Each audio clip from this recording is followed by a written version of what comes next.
Moderates, the majority people, those who stand between the radicals who prefer the dangerous conditions of the status quo and those advocates wanting to do something about the current dangerous situation. I'm all about public safety, leash laws enforced, and penalties for owners of dangerous dog incidents. Unfortunately for society and victims, we have lax leash laws, mostly unenforced, and few penalties for owners of dangerous dogs who attack, causing injuries and deaths. What pains me are the moderates, those people who have neither kept a dangerous dog nor experienced or witnessed a dog attack from one. The person who believes the propaganda that this type of dog is just an ordinary dog. The person who refuses to look at statistics or news reports under the mistaken idea that those represent anomalies that get clicks for journalists rather than overwhelming evidence of inherited breed aggression or dangerousness. The person who, because the no kill shelters routinely advertise their dogs as needing childless families, or one pet households, or just needs a chance, or goofy lovable dog needs understanding home, these persons have come to believe that this is normal for dog ownership, instead of understanding that those dogs come with serious mental problems and a high risk of liability for injuries to humans. It used to be that the most serious problem you might encounter with a dog offered out of a shelter was that it wasn't housebroken or it had a skin condition needing further treatment. Nowadays, the shelters are recycling known dangerous dogs back into the community and deliberately marketing dogs that shelter personnel know are risky because they pursue the almighty live release rate mandated by the no kill movement. Who are the moderates? They are those who have never witnessed the furious and unstoppable attack by a dangerous dog, those who have become sympathetic to the plight of the shelter dog with no home, those who are easily swayed by some sob story of a dog, not realizing that this is merely the 21st century version of starving children donate to us now scam. Those who victim shame online, who say it's the victim's fault for getting attacked, who shouldn't have been in that place at that time, who shouldn't have done X, fill in the blank with whatever invented possible reason that a dog might attack, say a child known by the dog. Those who, not realizing the mental damage they cause, berate those who advocate for breed specific legislation, often victims or families of victims traumatized by a real dog attack or repeatedly terrorized by neighborhood dogs that animal control refuses to mitigate. These are the moderates. Why is the moderate a problem to society? Because they stop good legislation from going through. It's not needed.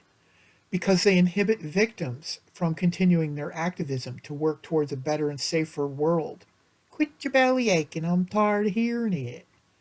Because they embolden the radicals who like their dangerous dogs, inflict them on society, and secretly delight in seeing people alarmed by the sight of their muscled beast in public spaces. The moderate needs to be swayed to the side of victim advocacy in this dangerous dog debate. One cannot convince the radical, but one can convince the moderate.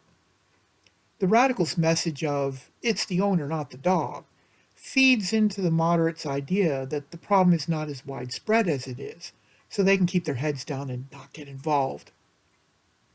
The radical's message of, punish the deed, not the breed, feeds into the moderate's idea that they don't have to do anything about it, because we've already got laws against crimes, don't we?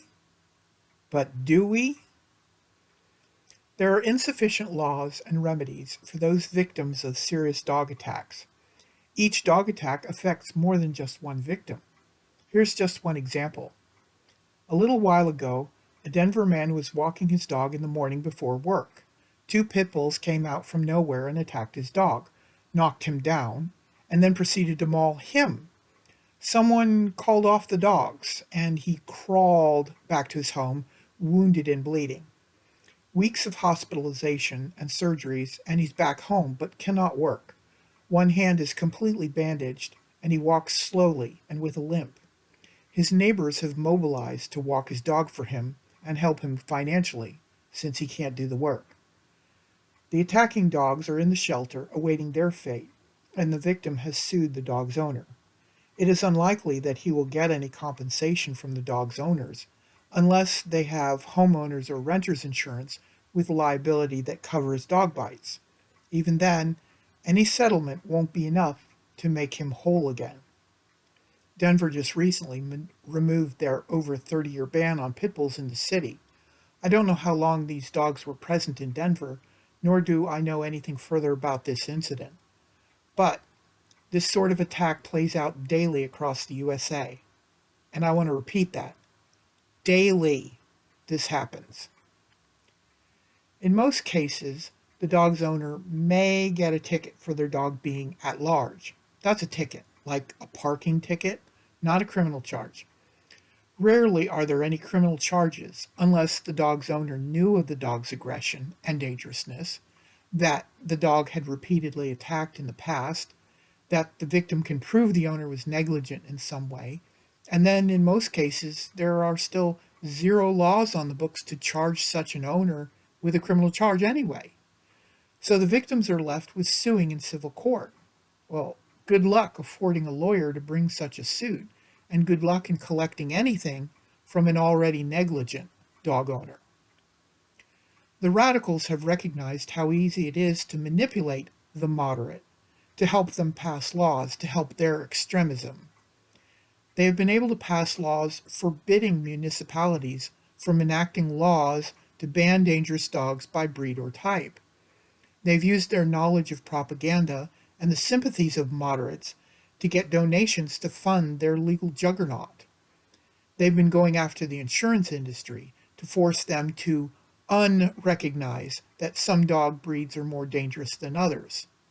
However, I must say that insurance coverage of dog bites is a good thing for the victims because sometimes it's the only way they will get a payoff.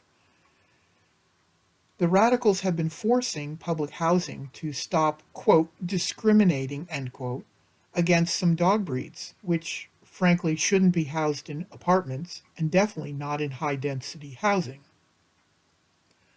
The medical field, long involved in patching up human flesh on the tooth end of the dangerous dog debate, have been calling out the dangers of certain types of dogs for decades, but their voices have been drowned out by the extremists who pay academics to do studies that will prove that all dogs can bite, that no breed has any more propensity to bite than another, and that no one can reliably identify any one dog breed or type from another, pretending you can't look at their dog and know it is risky to be around it.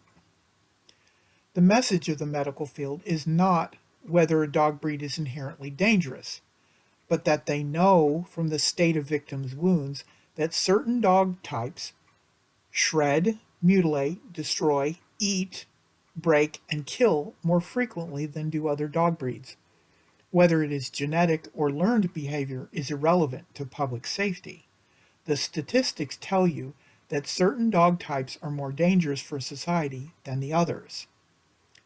The radicals claim the doctors know nothing about dogs, in the hopes that you'll stop listening to their warnings. And the advocates for public safety claim the radicals and their contacts within the no-kill movement and humane societies don't care about public safety. We make it illegal to drive while drunk in the USA. We don't just wait until someone is killed by a drunk driver. If you go through a checkpoint, and if your blood alcohol level is above a certain level, you're going to get arrested. The presumption is that you driving while under the influence is dangerous for the rest of society. So too is the ownership of dangerous dogs. No one can keep them inside 100% of the time. There will always be some sort of slip-up, some accidental escape. It's time to start recognizing the moderate as the swing vote in the dangerous dog debate. They must be convinced of the importance and rightness for public safety and the need for them to act on the better side of the debate. The moderate needs to be convinced not to support the radical and their dangerous behavior. No one has a right to own a dangerous dog. It should be outlawed or heavily regulated with licenses and inspections, like it is with the keeping of dangerous wild animals. And all attacks need to be taken seriously, with severe penalties for negligent dog owners who allow their dogs to commit mayhem.